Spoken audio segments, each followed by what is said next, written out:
नमस्ते, मी कल्पना. अजिनातीच्या किचन मध्ये तुम्हा सर्वांचं स्वागत आणि मनापासून शुभेच्छा. आज आपण झटपट चकली कशी बनवायची ते बघू. चकलीचे खूप प्रकार आहेत. मूग डाळ किंवा मैद्याची चटणी आहे, गव्हाच्या पिठाची चटणी आहे, भाजणीची चटणी आहे. तर मी आज झटपट अशी होणारी एकदम पारंपरिक पद्धतीची ही चकली आहे आणि छान अशी खुसखुशीत आणि कुरकुरीत होती. तुम्हाला जर ही रेसिपी आवडली असेल तर लाईक करा, कमेंट करा, सबस्क्राईब करा. चला आता आपण तांदळाच्या पिठाची चटणी बनवतो. त्यासाठी मी काय काय साहित्य घेतले त्याच्या अदनामधनं मी टिप्स पण देणार आहे. ह्या वाटीने 2 वाट्या तांदळाचं पीठ घेतले, 1 वाटी पोहे घेतलेत, 1 वाटी आपले फुटाणे डाळ म्हणतात ते घेतले.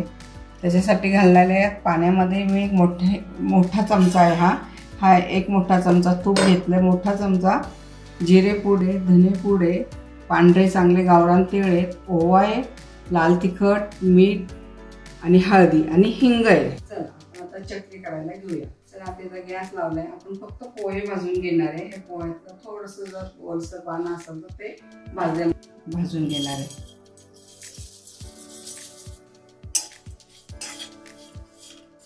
चला आता आपले पोहे थंड झालेले आहेत आणि हे डाळ आपण आता मिक्सर मधनं काढणार आहे.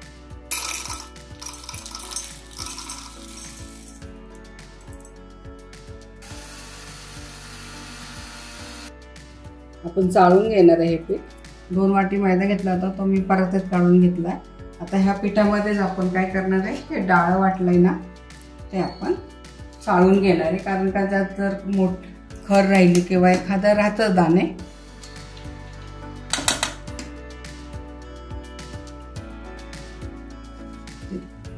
खर राहते, म्हणून आपण हे मैद्याच्या चाळणीने चाळून घेतलेले. आता पोहे पण मिक्सर मधनं काढणार आहे.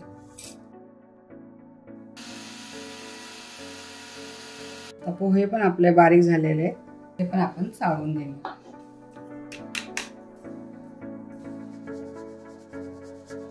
ज्या वाटीने माप घेतलं होतं डाळीचं त्याच वाटीने पाव वाटी मी तेल गरम केलेले. कडकडीत तेल गरम करून ह्याच्यावर टाकायचं आपल्याला. एक तेल झाले, जास्त गरम नाही करायचं आपल्याला. मी आता केले बघा, असे पिठाला बुडबुडे आले पाहिजे.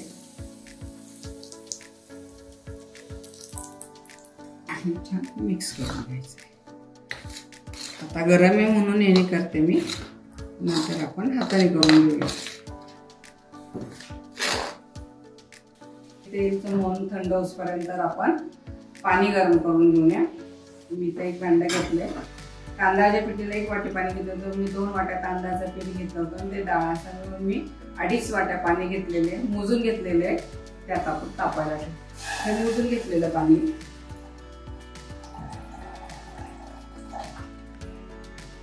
हे थंड होत आलेले. आता ह्याला हाताने करू आपण. कोमट असतानाच मळून घ्यायचं आपल्याला. सगळीकडे आपला मोहन लागलेले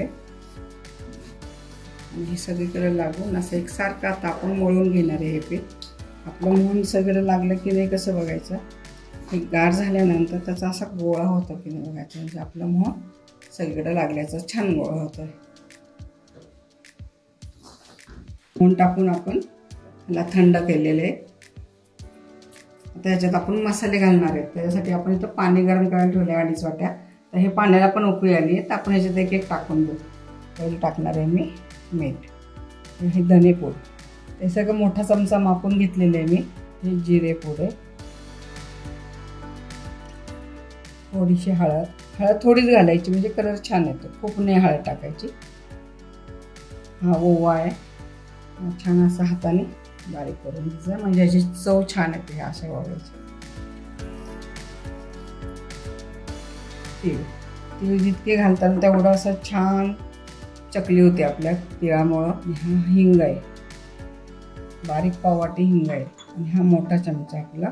तिखट आवडी तुमच्या प्रमाणे कमी जास्त तुम्ही करू शकता. आता बघा ह्याला उकळी यायला लागली आहे. आपल्याला जास्त उकळायचं नाही आहे पाणी, हे फक्त बुडबुडे येईपर्यंत ठेवायचं आणि शेवटी घालणार आहे तूप. तुपामुळे चकली छान होते. बघा साईडने असे बुडबुडे यायला लागलेत म्हणजे आपले पाणी उकळायला लागलेलं आहे. आपल्याला जास्त उकळी नाही काढायची ह्याची, फक्त असं बुडबुडे येईपर्यंतच आपण गरम करणार आहे याला. आपण आता गॅस बंद करू. मसाला आपण ह्याच्यात टाकणार आहे.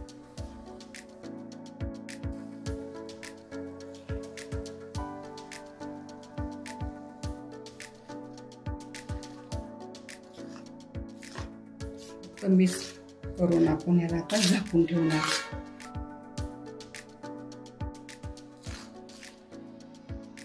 ते थंड झाले की आपण त्याची चकली करायला घेणार. आपण 15 ते 20 मिनिट असं मोडून द्यायचं. त्याला छान अशी वाफ येते. वाफेमुळे चकली एकदम खुसखुशीत आणि कुरकुरीत होती. चला इथं आपण चकलीचं पीठ 15 मिनिटं मुरवायला ठेवलं होतं गरम पाणी टाकून.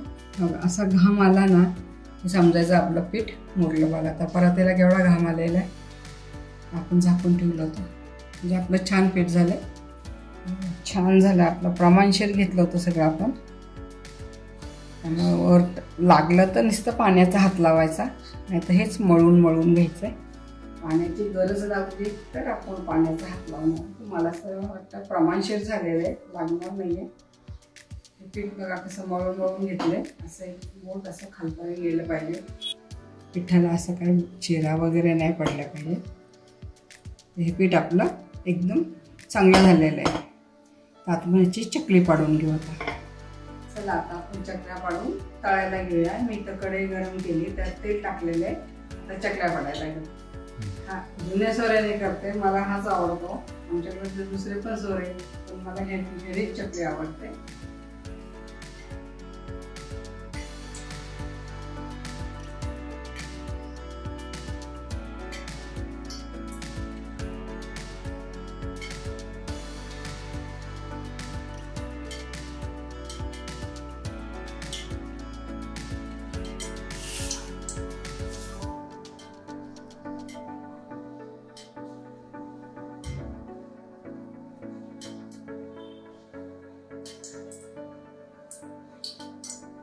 लहान मोठी तुमच्या पद्धतीने करा. मी जरा मोठी धरली आहे. आता चकल्या पाडून झाल्यात. आता चकल्याला तेल कसं प्रमाणात तापवायचं किंवा कोणत्या ह्याच्यावर काढायची चकली ते एकदम मोठ्या गॅसवर पण नाही चकली तेल ठेवायचं आणि एकदम मंद आचेवर पण नाही ठेवायचं. मंद आचेवर ठेवलं की चकली तेल खूप राहतं आणि मोठ्या ह्याच्यावर केलं की आपला चकली अशी काळपट आणि कडक होते. मंद आचेवरच एकदा तेलात ताव आला की नाही तो बघा. तेल टाकायचं आपण चकलीचंच पीठ टाकून याच्यात बघू. आपण चकली सोडायला घेऊ आणि जास्त नाही टाकायच्या चकल्या. 2-2, 3-3च टाका.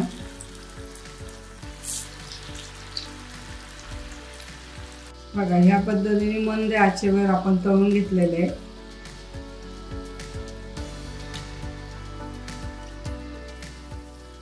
किती छान झाली आपली चकली.